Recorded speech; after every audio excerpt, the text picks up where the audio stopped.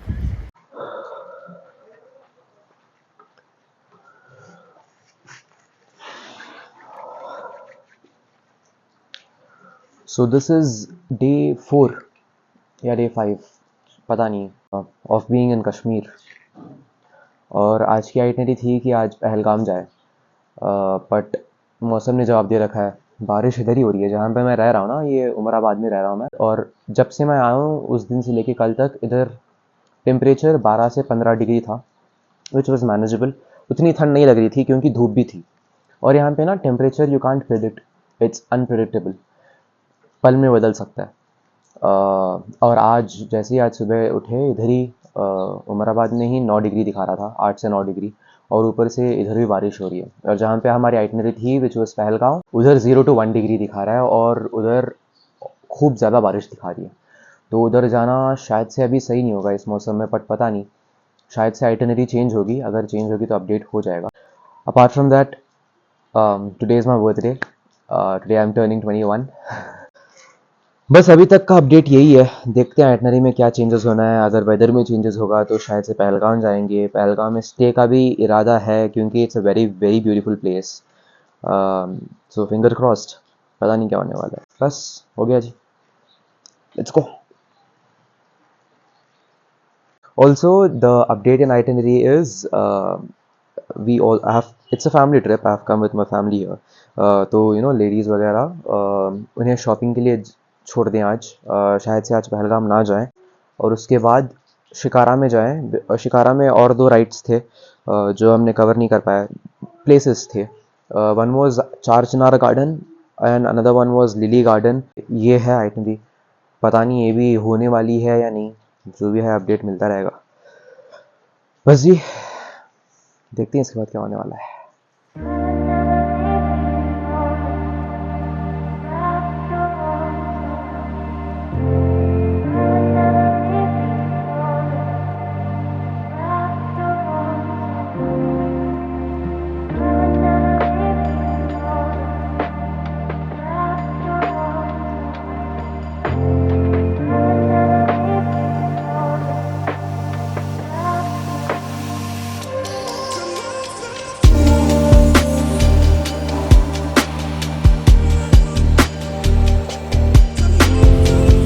निकल गए पहलगाम की तरफ। बारिश रुक गई थी, आसमान साफ था, मौसम बहुत अच्छा हो रखा था, ठंडी ठंडी हवाएं चल रही थी। और on the way to Pahalgam ना मुझे ये स्कूल दिखा। This is the school. What I found amazing about the school is the scenery behind. Just imagine अगर हम इस स्कूल में होते, जब हमारे लेसन्स ख़त्म होते, हम बाहर आते, we have a beautiful view around, will walk back to home. Such an amazing day it would be. So I thought of capturing it. I found it really well.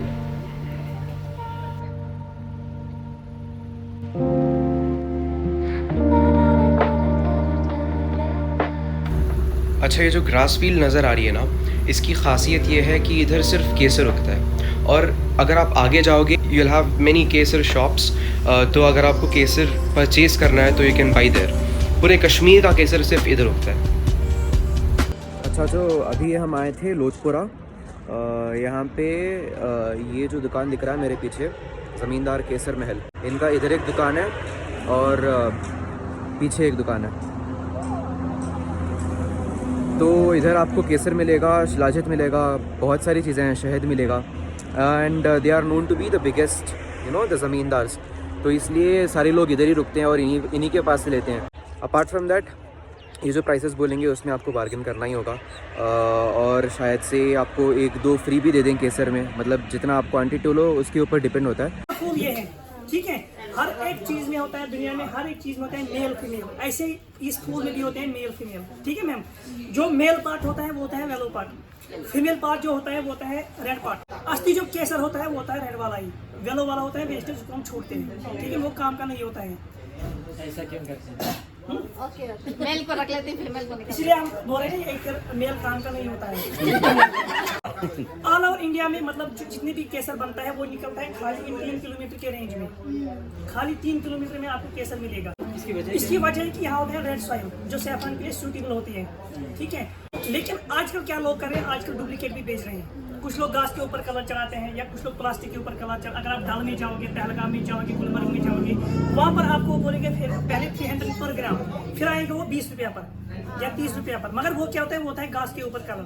क्योंकि जितना भी हमको केसर निकलता है इस गाँव का, हम रखते हैं कस्टमर्स के लिए, या हम एक्सपोर्ट नहीं करते हैं यहाँ से, ठीक है। तो हम एक्सपोर्ट नहीं करते हैं यहाँ से कोई भी केसर, ठीक है। लेकिन पहचान कैसे करनी है केसर की, ओरिजिनल और डुप्लीकेट में कैसे फर्क करनी है। पहली होती है इसकी स्मेल से। आप स्मेल लीजिए मैम, आप ध्यान में लीजिए कैमरे वाले की, ठीक है। तो पहली जो पहचान करेंगे आप वो करेंगे इसकी स्मेल से, क्योंकि इसकी स्मेल जो होती है ये होती है एरोमेटिक, ये किसी परफ्यूम से मैच नहीं होगा। कोई भी परफ्यूम ले आओ आप, मगर इससे मैच नहीं होगा, ठीक है। तो दूसरी पहचान कैसे करनी है, ओरिजिनल और डुप्लीकेट में सेकंड प्योरिटी कैसे चेक करते हैं। इसमें जो हर एक पेटल होना चाहिए वो एक तरफ से मोटा होना चाहिए, दूसरे पतला होना चाहिए, ठीक है। राइट स्नेक शेपर्ड, ठीक है। ये जैसे आप फूल में भी देख सकते हैं, एक तरफ से मोटा दूसरे से पतला, क्योंकि जो लोग घास के ऊपर कलर चलाते हैं तो वो दोनों तरफ सेम साइज का होता है, ठीक है। और तीसरी सबसे बड़ी पहचान, आप तो 3 पेटल्स कीजिए मैम, आप लीजिए, आप लीजिए मैम। जैसे अगर कोई घास के ऊपर कलर चलाते हैं तो वो दोनों तरफ सेम होता है और सेम साइज का होता है। हम उसमें मेल फोर्स यूज करते हैं, हैंड से निकालते हैं, इसलिए कोई बड़ा भी होगा कोई छोटा भी होगा, ठीक है। और तीसरी बात क्या है, आप मुंह में डालिए, सभी जितना भी मैंने दिया मुंह में डालिए, अपनी जबान पे डालिए और आगे वाले दांत से चबाना है, ठीक है। और चबाने के बाद इसका जो टेस्ट आना चाहिए वो कड़वा आना चाहिए, थोड़ा सा कड़वा आना चाहिए, ठीक है। और कलर वेलो छोड़ना चाहिए, नॉट रेड। केसर की जो पहचान है वो ओरिजिनल केसर की वो कलर वेलो छोड़ना चाहिए, पर केसर का कलर चेंज नहीं होना चाहिए। अगर केसर का कलर चेंज हुआ यानी कि रेड कलर के बदले कोई और कलर आए, समझो वो डुप्लीकेट है, वो केमिकलाइज है। आप अपनी जबान दिखाइए एक बार कैमरामैन को, ठीक है। कोई इंसान अभी घास के ऊपर कलर चढ़ेगा तो जब भी हम उसको किसी लिक्विड में डालेंगे तो वो ओरिजिनल कलर में आएगा, वो रेड कलर सब छूटेगा, ठीक है। और चौथी पहचान क्या है केसर की, अगर हम इसको किसी भी लिक्विड में डालेंगे, चाहे पानी लीजिए, दूध लीजिए, कॉफी लीजिए, ये वहां पर सम टाइम फ्लोट करना चाहिए पानी के ऊपर, यानी कि तैरना चाहिए। अगर बॉटम की तरफ आया या अगर डिप हो गया, समझो वो केमिकलाइज, उसको वजन है, रेड कोटिंग का वजन है, ठीक है मैम। और लास्ट बात, केसर जो होता है इसकी कोई एक्सपायरी नहीं होती है, ना कोई साइड इफेक्ट नहीं होता है, ठीक है। नो एक्सपायरी, 100 साल तक चलेगा, फिर मतलब 30 साल तक चलेगा। लेकिन केसर को 3 चीज़ से बचाना है, फ्रिज में नहीं रखना है, फ्रिज में नहीं रखना है, गीले हाथ से टच नहीं करना है, और तीसरी बात जहाँ पर डायरेक्ट सनलाइट हो वहाँ पर नहीं रखना है, डायरेक्ट सनलाइट। इन 3 चीज़ से अगर केसर को बचाएं तो जाए, उसके बाद केसर की कोई एक्सपायरी नहीं है, ठीक है मैम, मतलब 50 साल तक चलेगा, ठीक है। और केसर का जो मेडिसिनल वैल्यू होता है ज़्यादा, वो होता है पानी और दूध में। अगर आपको केसर का मेडिसिनल वैल्यू लेना है तो वो आप लीजिए पानी और दूध में, ठीक है। एक इंसान के लिए वंस इन ए डे होता है 10 पेटल्स एनफ, आपके लिए 10-10 पेटल्स एनफ है एक दिन के लिए, चाहे सुबह लीजिए शाम लीजिए, कोई टेंशन नहीं, ठीक है। अगर इनके लिए 4 पेटल्स एनफ है या 4 पेटल्स। तो इसके बहुत सारे फायदे होते हैं, जैसे कोई अस्थमा पेशेंट होता है, या किसी को माइग्रेन पेन्स आते हैं, या किसी को मतलब स्टोमक में कोई प्रॉब्लम होती है, आई साइटनेस के लिए केसर अच्छा होता है, या फेयरनेस के लिए भी आप केसर अच्छा होता है, ठीक है मैम। बाकी जो मतलब प्रेग्नेंट लेडी होती है, जैसे हमारा यहाँ रिवाज है कि हम प्रेग्नेंट लेडी को यहाँ केसर देते हैं, ठीक है। पहले मंथ से हम इसको केसर देते हैं ड्यूरिंग प्रेगनेंसी।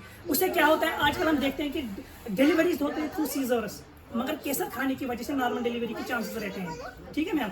और बच्चा जहनी गोरा और तंदुरुस्त पैदा होता है, ठीक है मैम। ये हो गया केसर, ज़्यादातर आप प्रेग्नेंट लेडी को दे सकते हैं केसर, ठीक है। और इसके बाद हमारी जो पैकिंग रेडी होती है दैट इज 1 ग्राम, ये 1 ग्राम मैम, ये 2 ग्राम, इधर ही है ना, इधर ही है 5 ग्राम, हाँ। तो 1 ग्राम जो प्राइस है 250 रुपीज़ पर ग्राम, गवर्नमेंट रेट है 300 रुपीज, पर हम बेचते हैं 250 में, क्योंकि हमारा घर का होता है। ठीक है, हम किसी से लेके नहीं, हमारा घर का होता है, इसीलिए हम 50 रुपया हर 1 ग्राम में डिस्काउंट देते हैं। ठीक है, तो 1 ग्राम की जो प्राइस है 250 रुपीज के हिसाब से रेट मल्टीप्लाई होते हैं। दैट मीन्स 2 ग्राम 500 रुपीज, 5 ग्राम 1250, 10 ग्राम 2500। तो हमने जो कहवा पिया वो इसी में बनता है। इसमें बीच में इधर ऐसा कोयला रहता है, और हाँ, जो बीच का दिख रहा है ना कोयला है, और द लिक्विड इज़ इनसाइड। तो इसमें क्या क्या चलता है? इसमें 11 फ्लेवर्स होते हैं। 11 फ्लेवर्स। कौन से कौन से? इलायची, अदरक, जीर, केसर फूल, रोज पेटर, मेहंदी, जिंजर, जीरा, लौंग। और ये कुछ घंटे पकाना पड़ता है या खाली उबालना, पानी में उबालना होता है? केसर से बनता है। सही। कितने का कप है अंकल? 30 रुपए का एक कप है। आप आ सकते हो, इधर आके पी सकते हो।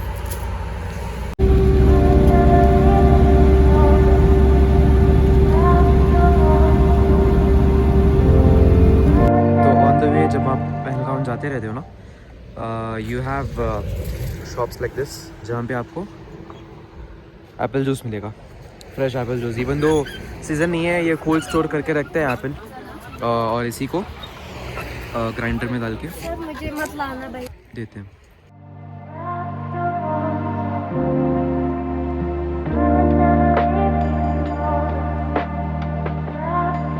पहलगाम से अप्रॉक्सीमेटली 20 किलोमीटर्स पहले आपको ये दरगाह दिखेगी, आयश मकाम दरगाह, जो बजरंगी भाईजान में दी गई है।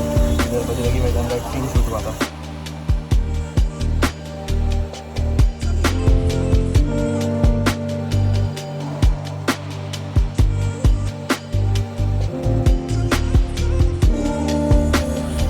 तो आप रास्ते से आओगे पहलगाम के लिए, तो इधर आपको पार्किंग मिलेगी, एंड दिस इज़ पहलगाम। फिर इधर से आपको अगर और आगे जाना है तो there are view points, 6 to 7 view points हैं।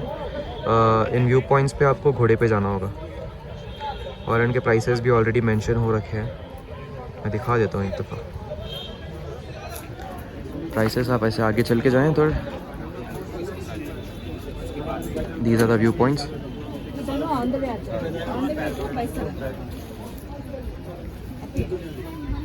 और ये रहे प्राइसेस। बारिश नहीं है सर जी, आपको रेनकोट देंगे।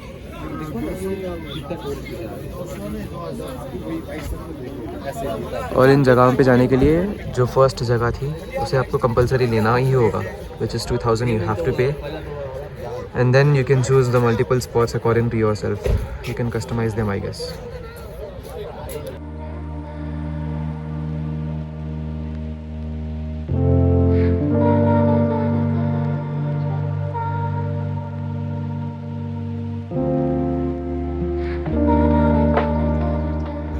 अच्छा, इसी पार्किंग पॉइंट से ना ये भी जाते हैं, गाड़ियाँ भी जाती हैं, बट वो उन जगह नहीं जाती जहाँ पे घोड़े जाते हैं।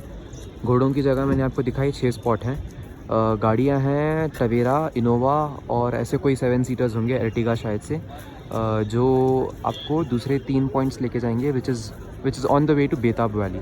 तो बेताब वैली जब आप जाओगे, अगर आप जाना चाहते हो बेताब वैली, तो आप गाड़ियाँ ले सकते हो और गाड़ियों में जा सकते हो। उनके 3 स्पॉट होंगे और वो 3 स्पॉट आपको लेके जाएंगे। अनदर अपडेट गाइस, इधर जो भी मैंने स्पॉट्स बोले हैं, जो भी मैंने घोड़ों पे दिखाए हैं, ये सीजनल हैं। सीज़न के हिसाब से आपको दिखेंगे, खुलेंगे, और उसी टाइम पे आपको शायद से लेके जाएंगे। जो स्पॉट्स ओपन हैं वही लेके जाएंगे, जो नहीं है वो नहीं लेके जाएंगे। वेदर के हिसाब से भी है, क्योंकि मैंने बोला था कि इधर वेदर बहुत जल्दी बदलता रहता है। तो अगर बारिश हो गई या स्नो हो गया तो थोड़े स्पॉट्स शायद से बंद हो जाते हैं। अच्छा, यहाँ पे आगे 5 मिनट से 10 मिनट नहीं हो गए, एंड द वेदर की सीन से बोला था पल पल में बदलता रहता है इधर वेदर। फिर it gets briefer every time. देखिए जी, अभी फिर से 5 से 10 मिनट हुए, बादल सारे चले गए, बारिश रुक गया। Again the mountains are clear. अभी उस तरफ, हाँ उस तरफ बादल आ गए, तो उस तरफ शायद से बारिश होगी, फिर बादल चले जाएंगे, फिर से वेदर क्लियर।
से and we reach to this place.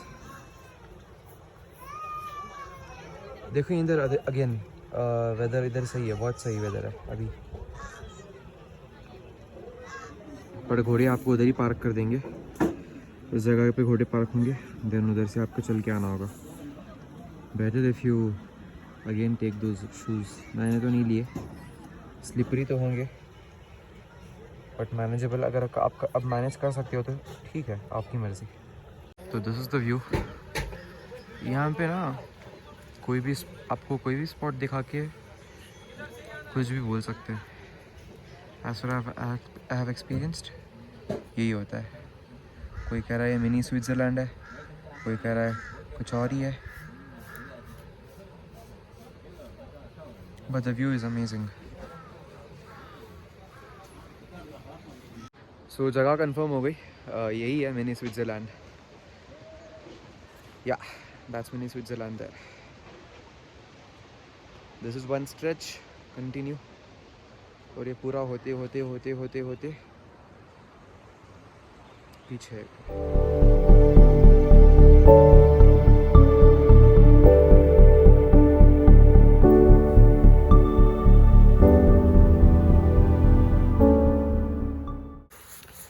तो ये जो है दिस इज़ कॉल्ड एज डूना वैली। यहाँ पे शेपर्ड्स आते हैं और दूध की रोटी और घास के जूते बनते हैं। दूध की रोटी ऐसे बनती है, दूध उबालते हैं, फिर ठंड के लिए ठंड में रख देते हैं और वो बन जाती है दूध की रोटी। ऑलराइट पहुंच गए नीचे। तो this experience was completely different. जो सोनमार्ग था, सोनमार्ग का हॉर्स राइड अलग था व्हेन कंपेयर टू पहलगाम का हॉर्स राइड। इधर हमने देखा आपने जैसे कि we entered through pitch green forest, थोड़ा तार रोड भी था, थोड़ा नॉर्मल था। Where Sonmarg was completely hill. तो इट्स अ डिफरेंट एक्सपीरियंस। आप चाहो तो ट्राई कर सकते हो। हम गए सिर्फ 4 स्पॉट या 2 स्पॉट, और ज़्यादा स्पॉट्स हैं but again I told you seasonal है हिस्सा और पैसे भी ज़्यादा है, तो सीज़न के हिसाब से खुलते हैं। अपार्ट फ्रॉम दैट देख लो एक लास्ट टाइम व्यू।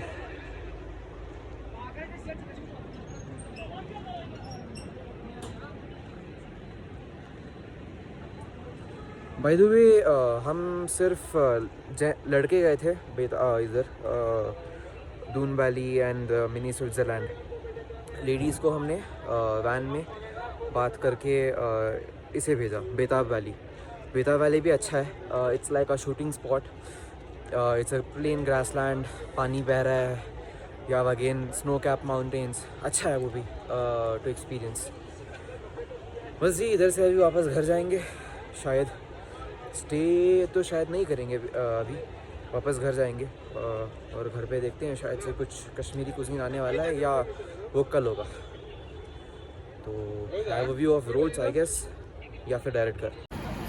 अगर फिरदौस बरोए ज़मीन अस्त, हमें अस्त व हमें अस्त व हमें अस्त।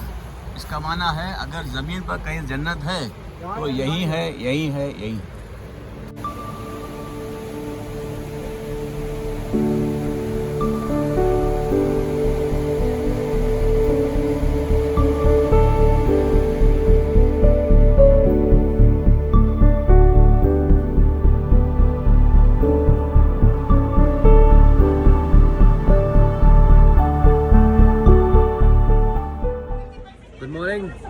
Good morning from dal lake. आज घर से एंटर नहीं होगा, आज का आइटनरी सही से प्लान नहीं है। Whatever it is I guess सिर्फ लोकल राइड्स होंगे, इधर ही श्रीनगर में घूमेंगे।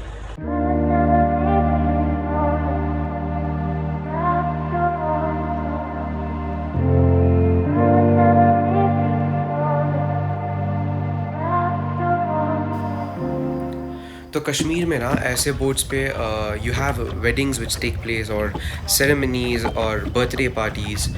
It's kind of unique and interesting. So ये जो बाउंड्री दिख रही है ना, ये सारी boundary it use to come under the king Raja Hari Singh. उस ज़माने में उनका इधर ये जो घर दिख रहा है, this was a floating house boat, उनका हुआ करता था। But now it is a restricted area and it comes under the Indian army.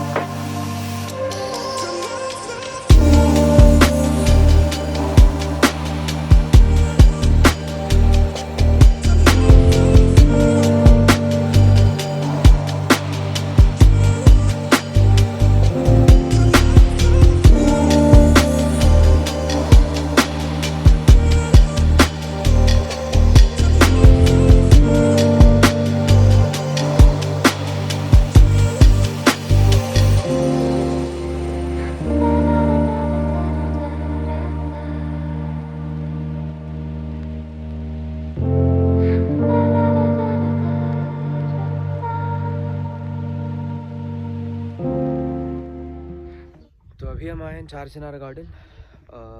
ये गार्डन अराउंड 600 साल पुराना है।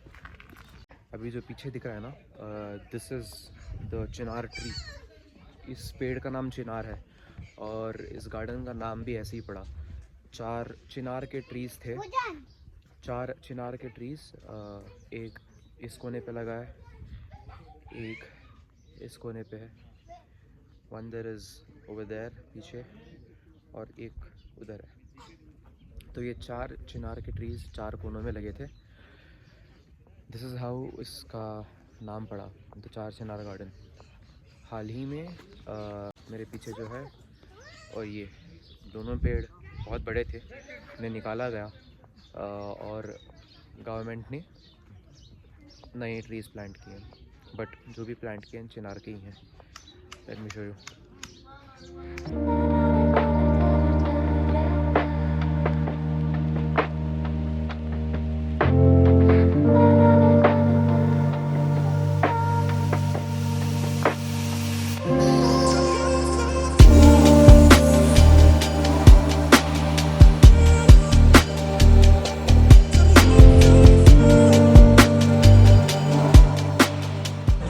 तो अभी हम जा रहे हैं परी महल।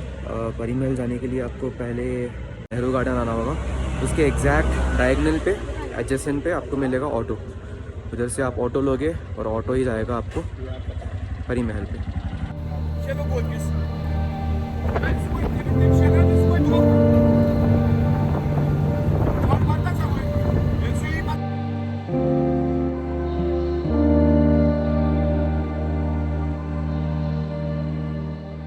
पहुंच गए जी परी महल, and you have tickets here, which is again the same as other gardens, which is Nishad Garden and Nehru Garden. By the way, that's the view. आपको बैक कैमरे से दिखाते हैं। This is the view from the top.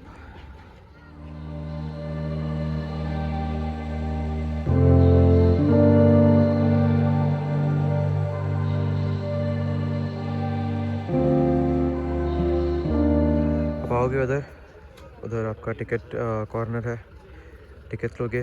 The entry is here, this is the ground floor. Ground floor से आपको सीढ़ियाँ इधर मिलेंगी और उस तरफ भी सीढ़ियाँ हैं। That's the ground floor, then you have the first floor, then this is the second floor. तो ग्राउंड फ्लोर से देयर इज़ अनदर केव जो नीचे आएगा, which will take you to the first basement, and first basement के बाद you have another basement here. There is basement 2, then basement 1, then ground floor, then first floor, then the second floor.